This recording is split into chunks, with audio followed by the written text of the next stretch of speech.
Pengertian filosofis secara etimologis. Kata filsafat atau falsafah berasal dari bahasa Yunani, yakni dari kata filio yang berarti cinta, suka, dan senang, serta kata sophia yang berarti pengetahuan dan kebijaksanaan. Dengan demikian, filosofia berarti cinta, senang, dan suka kepada pengetahuan, hikmah, dan kebijaksanaan. Pengertian filsafat yang umumnya digunakan adalah pendapat yang dikemukakan Sidi Ghazalba. Menurutnya, filsafat adalah berpikir secara mendalam, sistematik, radikal, dan universal dalam rangka mencari kebenaran, inti, hikmah atau hakikat mengenai segala sesuatu yang ada. Orang yang cinta kepada pengetahuan atau kebijaksanaan disebut filosofos atau dalam bahasa Arab yaitu filosof. Selanjutnya, pendekatan sosial budaya.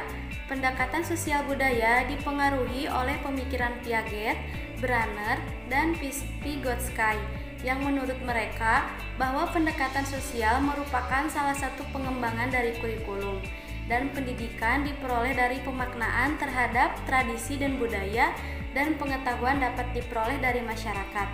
Kemudian, pendekatan psikologis. Arti dari pendekatan psikologis merupakan pendekatan yang dilakukan dengan tujuan untuk melihat kondisi jiwa pribadi yang beragama.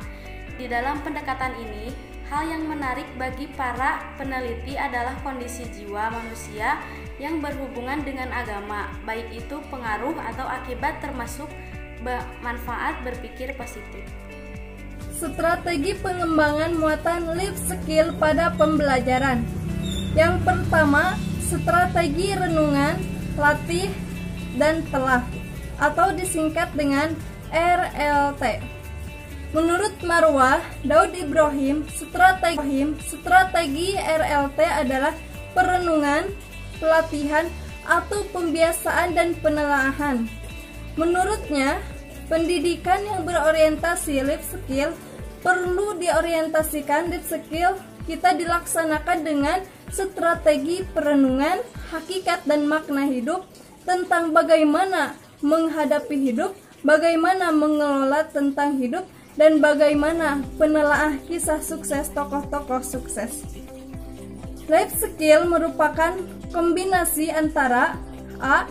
Perenungan, yaitu tentang hakikat dan makna keberadaan kita sebagai manusia, makhluk tersempurna dan seluruh ciptaan Tuhan.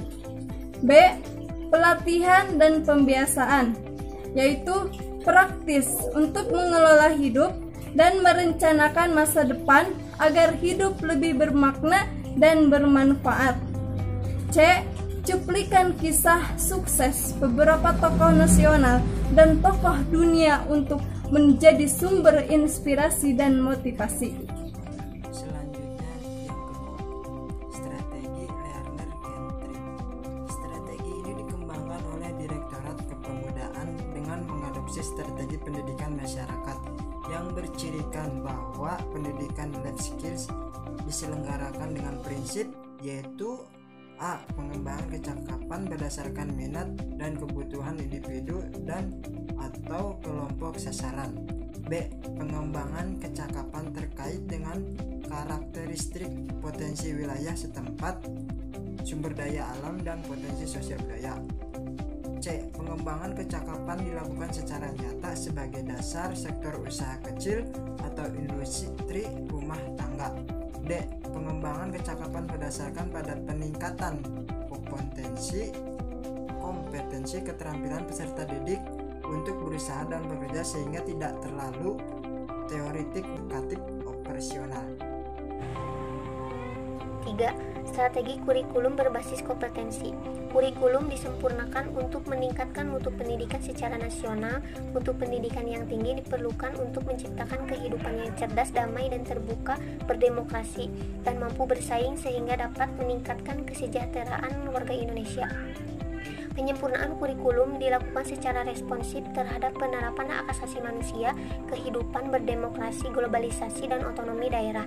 dalam konteks deklarisasi dan seiring perwujudan pemanfaatan hasil pendidikan bermutu diperlukan pendidikan nasional yang memuat kompetensi umum lulusan yang dapat dipertanggungjawabkan dalam konteks lokal, nasional, global.